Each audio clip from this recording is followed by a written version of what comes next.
Have you ever wondered about the hidden forces that shape our world? The secret battles fought not with armies, but with whispers, lies, and stolen secrets? Welcome to the shadowy world of espionage, where a single piece of intelligence can change the course of history. Espionage isn't a modern invention. In fact, it's as old as civilization itself. The ancient Chinese general Sun Tzu wrote in The Art of War, over 2,000 years ago, about the critical importance of spies, calling them the most precious of a sovereign's possessions. Think about it.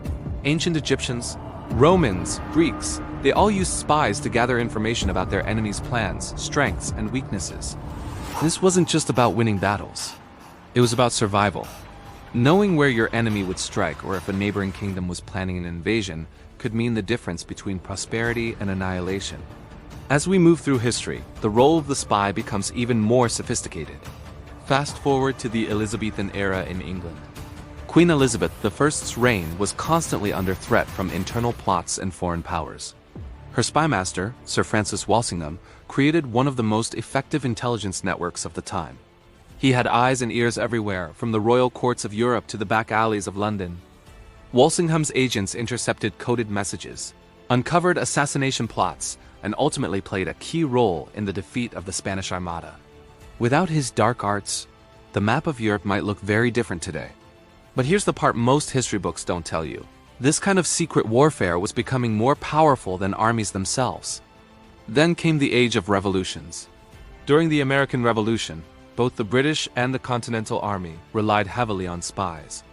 George Washington himself was a master of intelligence.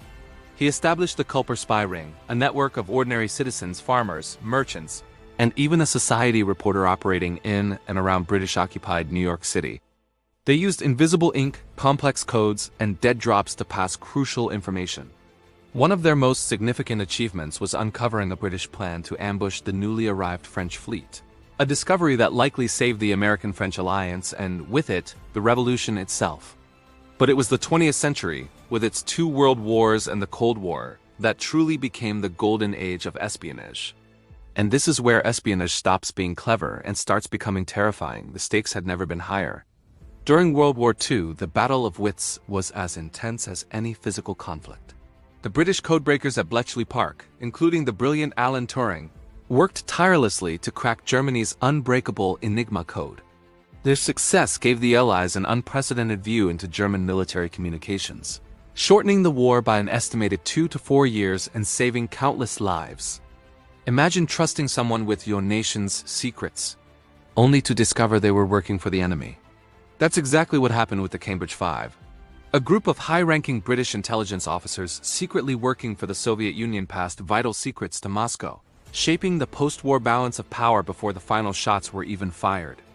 Then the world was plunged into the Cold War, a decades-long standoff between the United States and the Soviet Union. This was a war fought almost entirely in the shadows. The CIA and the KGB became household names, symbols of a global chess match where spies were the most important pieces.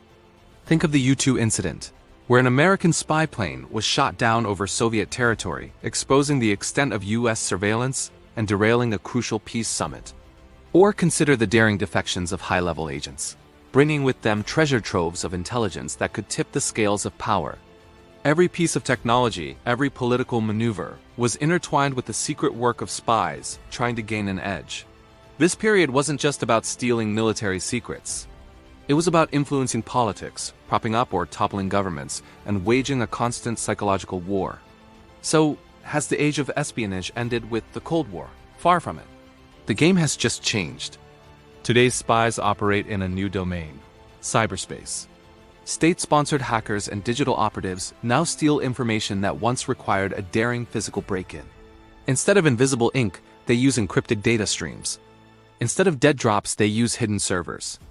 The targets are no longer just military plans, but also economic data, technological innovations, and even the integrity of our democratic processes.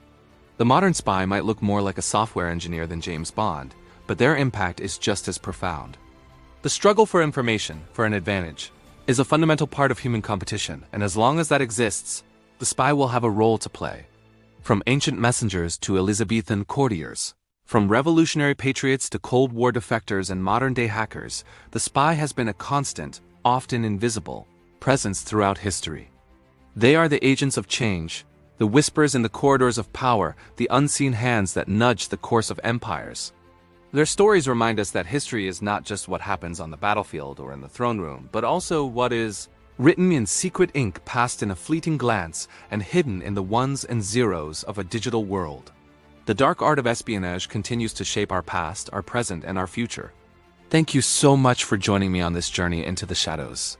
If you found this fascinating, don't forget to like, subscribe, and hit that notification bell so you don't miss our next deep dive into the hidden corners of history. See you next time.